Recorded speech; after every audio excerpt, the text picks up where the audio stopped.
Border Gavaskar ట్రోఫీలో భాగంగా Bharat Australia జట్ల మధ్య బ్రిస్బేన్లోని గబ్బా స్టేడియంలో జరుగుతున్న రెండవ టెస్ట్ మ్యాచ్లో రెండవ రోజు ఆటపైన ఆస్ట్రేలియా పూర్తి పట్టు బిగించింది. తొలి రోజు వర్షం వల్ల ఆట రద్దవగా రెండవ రోజు ఆస్ట్రేలియా బ్యాటర్లు ట్రావిస్ హెడ్, స్టీవ్ స్మిత్లు పరుగుల వరద పారించారు. భారత బౌలర్లలో ఒక్క బుమ్రా తప్ప మిగతా వారెవరూ పెద్దగా ప్రభావం చూపించలేకపోయారు. దీంతో రెండవ రోజు పూర్తిగా ఆస్ట్రేలియా డామినేట్ చేసింది. ట్రావిస్ హెడ్ మరోసారి ఇండియాకు హెడ్ఏక్గా మారగా ఫామ్లో లేని స్టీవ్ స్మిత్ సెంచరీతో సరైనటువంటి సమయంలో ఫామ్లోకి వచ్చాడు. దీంతో ఆస్ట్రేలియా తొలి ఇన్నింగ్స్లో 7 వికెట్ల నష్టానికి 405 పరుగులు చేసి పటిష్ట స్థితిలో నిలిచింది. వికెట్ నష్టపోకుండా 28 పరుగులతోటి రెండవ రోజు ఉదయం ఆటను కొనసాగించినటువంటి ఆస్ట్రేలియా ఆరంభంలోనే ఓపెనర్ ఉస్మాన్ ఖవాజా వికెట్ను కోల్పోయింది. బుమ్రా వేసినటువంటి 17వ ఓవర్ తొలి బంతికి ఆడినటువంటి ఖవాజా కీపర్ రిషబ్ పంత్కు క్యాచ్ ఇచ్చి అవుట్ అయ్యాడు. 54 బాల్స్ ఆడినటువంటి ఖవాజా 21 పరుగులు చేసి అవుట్ అయ్యాడు. ఆ కాసేపటికే మరో ఓపెనర్ మెక్స్వినీ కూడా బుమ్రా బౌలింగ్లోనే కోహ్లీకి క్యాచ్ ఇచ్చి అవుట్ అయ్యాడు. 49 బంతులు ఆడినటువంటి మెక్స్వినీ 9 పరుగులు మాత్రమే చేశాడు. లబుషేన్, స్టీవ్ స్మిత్ వీరిద్దరు కలిసి కాసేపు ప్రతిఘటించారు. అయితే నితీష్ కుమార్ రెడ్డి బౌలింగ్లో కోహ్లీకి క్యాచ్ ఇచ్చి లబుషేన్ అవుట్ అయ్యాడు. దీంతో 75 పరుగులకే ఆస్ట్రేలియా 3 వికెట్లు కోల్పోయి కష్టాల్లో పడింది. ఈ దశలో స్టీవ్ స్మిత్కు ట్రావిస్ హెడ్ జత కలిశాడు. ట్రావిస్ హెడ్ ఎప్పటి మాదిరిగానే వచ్చి రావడంతో బౌలర్లపై తనదైన శైలిలో విరుచుకుపడ్డాడు. బౌండరీలతోటి స్కోర్ బోర్డును పరుగులెత్తించాడు. ఫామ్లో లేనటువంటి స్టీవ్ స్మిత్ ఒకవైపు ఆచితూచి నెమ్మదిగా ఆడితే హెడ్ మాత్రము దూకుడుగా ఆడాడు. లంచ్ సమయానికి ఆస్ట్రేలియా 3 వికెట్ల నష్టానికి 104 పరుగులు చేసింది. ఈ రోజు ఉదయం తొలి సెషన్లో దాదాపు 30 ఓవర్ల పాటు ఆడినటువంటి ఆస్ట్రేలియా 3 వికెట్లు కోల్పోయి కేవలం 76 పరుగులు మాత్రమే చేసింది. అయితే లంచ్ తర్వాత ట్రావిస్ హెడ్, స్టీవ్ స్మిత్ ఇద్దరు కలిసి బ్రహ్మాండంగా ఆడారు. బౌలర్లకు ఏ మాత్రం అవకాశం ఇవ్వకుండా వేగంగా పరుగులు రాబట్టారు. ముఖ్యంగా ట్రావిస్ హెడ్ వన్డే తరహాలో చెలరేగి ఆడాడు. మరోవైపు స్టీవ్ స్మిత్ కూడా క్రమంగా జోరు పెంచాడు.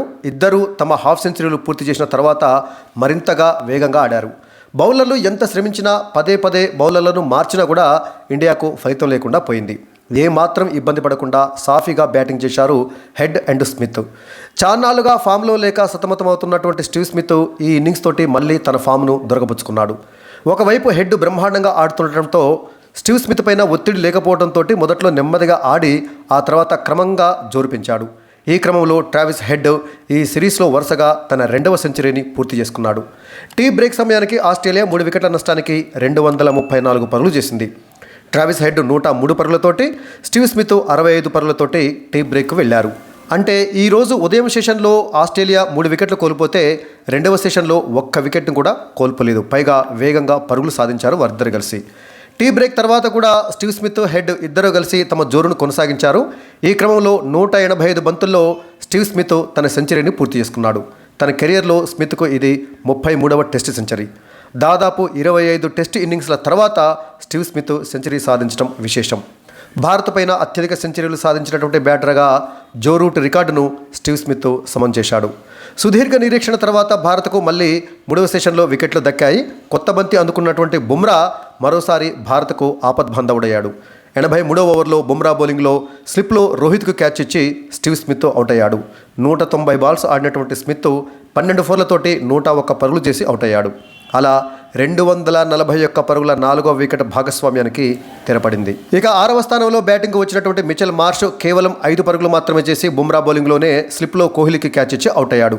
ఆ కాసేపటికే ట్రావిస్ హెడ్ కూడా బుమ్రా బౌలింగ్లోనే కీపర్ రిషబ్ పంత్కు క్యాచ్ ఇచ్చి అవుట్ అయ్యాడు. 160 బాల్స్ ఆడినటువంటి ట్రావిస్ హెడ్ 18 ఫోర్లతోటి 152 పరుగులు చేసి అవుట్ అయ్యాడు.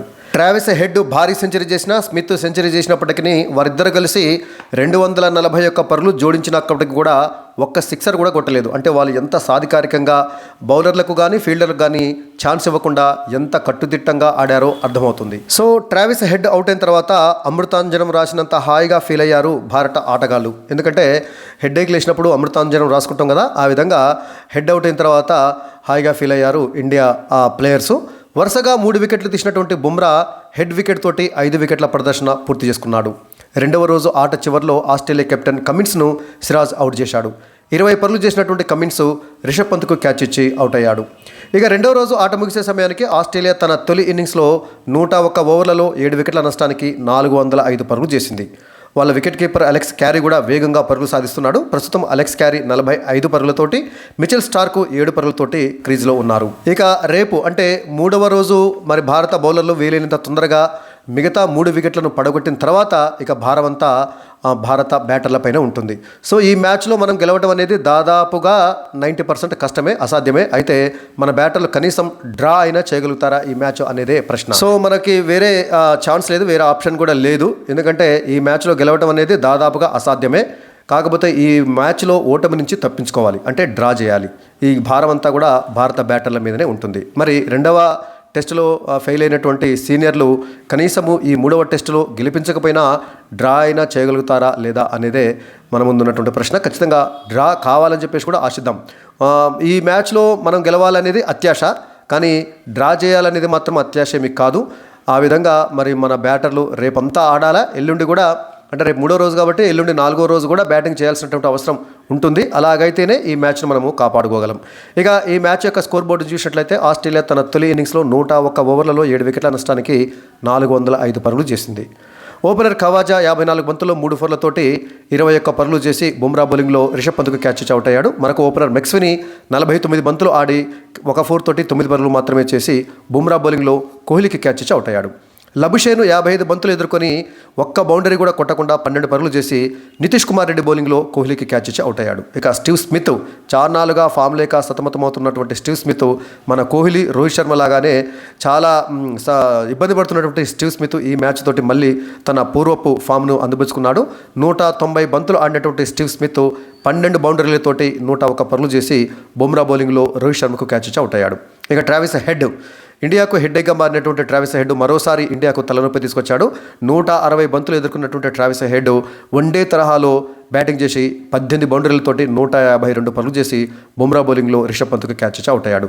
మిచెల్ మార్ష్ 16 బంతులు ఎదుర్కొని 5 పరుగులు మాత్రమే చేసి బుమ్రా బౌలింగ్లో కోహ్లీకి క్యాచ్ ఇచ్చి అవుట్ కాగా వాళ్ళ వికెట్ కీపర్ అలెక్స్ క్యారీ 47 బంతులు ఎదుర్కొని 5 ఫోర్లు 1 సిక్సర్ తోటి 45 పరుగులు చేసి నాట్అవుట్గా నిలిచాడు. ఆస్ట్రేలియా ఇన్నింగ్స్లో నమోదైనటువంటి ఒకే ఒక 6 ఇది అలెక్స్ క్యారీ కొట్టాడు.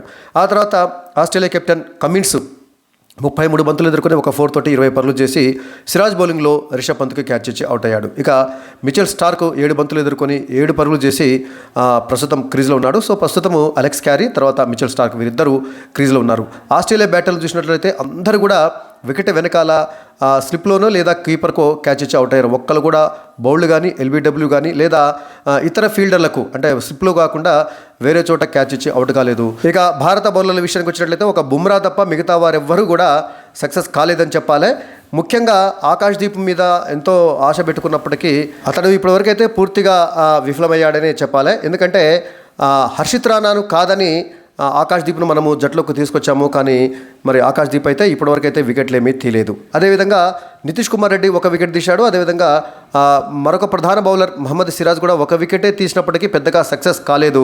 ఇక స్పిన్నర్ రవీంద్ర జడేజా ఏమాత్రం ప్రభావం చూపించలేకపోయాడు. ఎందుకంటే జడేజా భారీగా కూడా పరుగులు ఇవ్వడం జరిగింది. 16 ఓవర్లలో 76 పరుగులు ఇస్తే ఆ తర్వాత సిరాజ్ కూడా భారీగానే పరుగులు ఇచ్చాడు. 22.2 ఓవర్లలో 97 పరుగులు ఇచ్చాడు. సో నితీష్ కుమార్ రెడ్డి 1 వికెట్ తీసినా కూడా ఓవర్కి 5 చొప్పున అంటే 13 ఓవర్లలో 65 పరుగులు ఇవ్వడం జరిగింది. సో ఒక బుమ్రానే అద్భుతంగా బౌలింగ్ చేశాడని చెప్పాలి. మిగతా బౌలర్లు అందరూ విఫలమైన చోట బుమ్రా తానెందుకు ప్రపంచంలోనే తిరుగులేనటువంటి నెంబర్ 1 బౌలరు అని మరోసారి నిరూపించుకున్నాడు.